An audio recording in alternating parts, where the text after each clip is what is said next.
Have you guys ever wondered what frost damage looks like or what to look like on your tropical fruit trees after the cold? Well, today we're gonna take a look.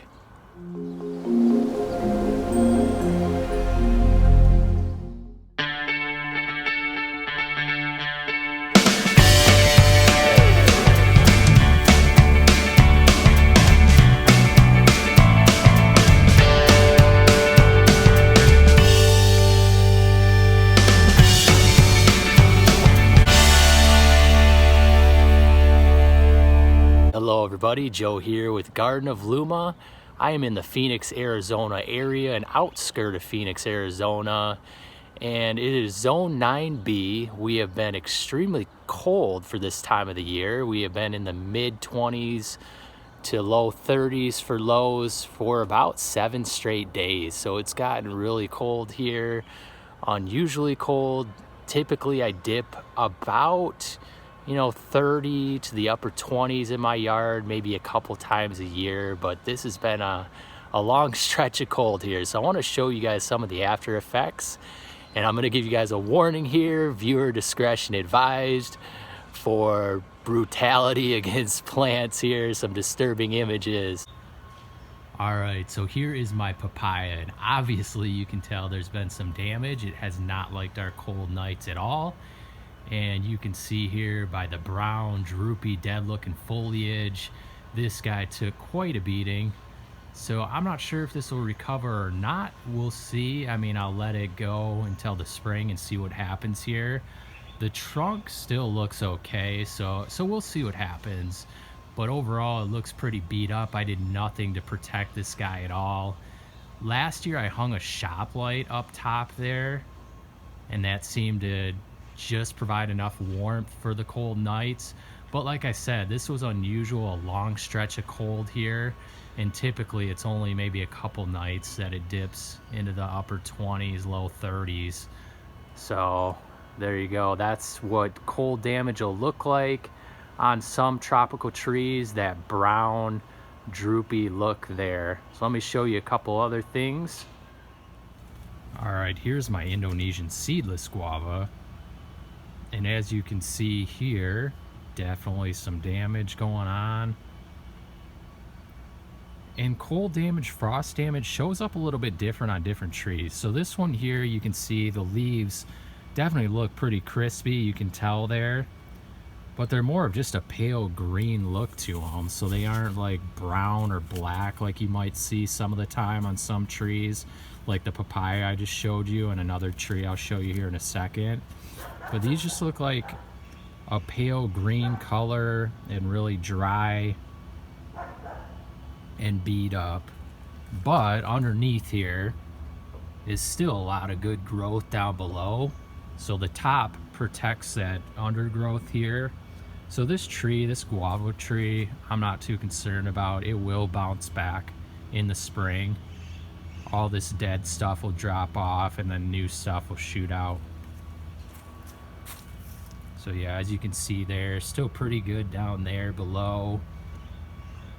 And the trunk's healthy and green inside, so I'm not concerned about this guava at all. Okay, let me show you my other guava that's in the ground. Okay, so this is my Peruvian white guava here.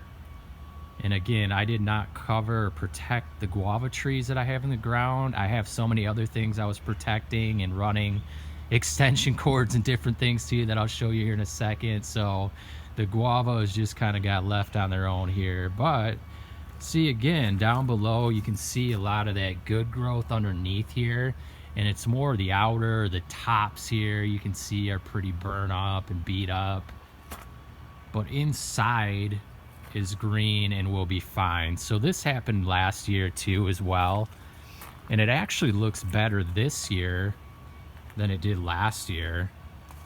So as it's gotten older,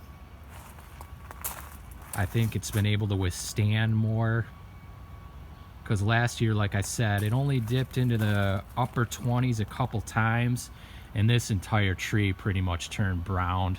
And that was the first year I had it in the ground, and so I was really worried, thinking it was dead, but I just kind of let it go. all the brown stuff dropped off and green leaves and everything just shot out afterwards, and it was totally fine and recovered in the spring. So it actually looks better this year than last year, even though it took more cold. But you can definitely see the hit it took. You know, there's a lot of burnt foliage, brown. This guy, the leaves get a lot more brown than the other one I showed you. And so one thing to keep in mind too with cold damage is it doesn't always show up right away. The guavas tend to show up fairly quickly, the papaya, but things like mangoes, I've noticed, you won't see the cold damage initially and you'll think you're fine. It'll show up maybe up to a week later. All of a sudden you'll see the damage, so keep that in mind as well. All right, let me show you some things I actually did cover here and protect. All right, so here is one of my Adamoyas, the one I have in the ground, the other one I'm growing in a container, and obviously the container plants were fine. I put those in the garage and indoors during this cold stretch. But you can see here, this guy looks great, really healthy. You know, some of the beat up leaves in there is just natural because this tree does shed its leaves throughout the winter. But it still has a ton of green leaves and looks really good. And so if you want to check out my other video on how to protect tropical fruit trees, I mean, you can see kind of my structure here. I had a heat lamp down below there going on the cold, really cold nights. And this thing looks incredible right now. I'll show you a couple other things that I have protected. Okay, this is my sapodilla here. You can see how green and nice this guy looks with the protection. No damage really whatsoever on this tree. So there you go, and then I'll show you one of the mangoes that's protected. Okay, this is my Gary mango, which is my youngest mango tree. I have 3 in the ground, 3 mango trees in the ground that I protected.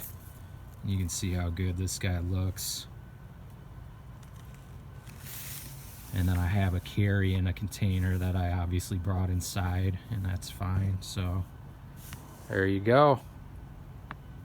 So yeah, definitely check out that video on protecting tropical fruit trees to give you a little more insight there and things you can do to keep fruit trees alive in marginal climates like I'm in, Zone 9B. And check me out at gardenofluma.com for more tips on gardening in hot, dry climates. Thanks for watching.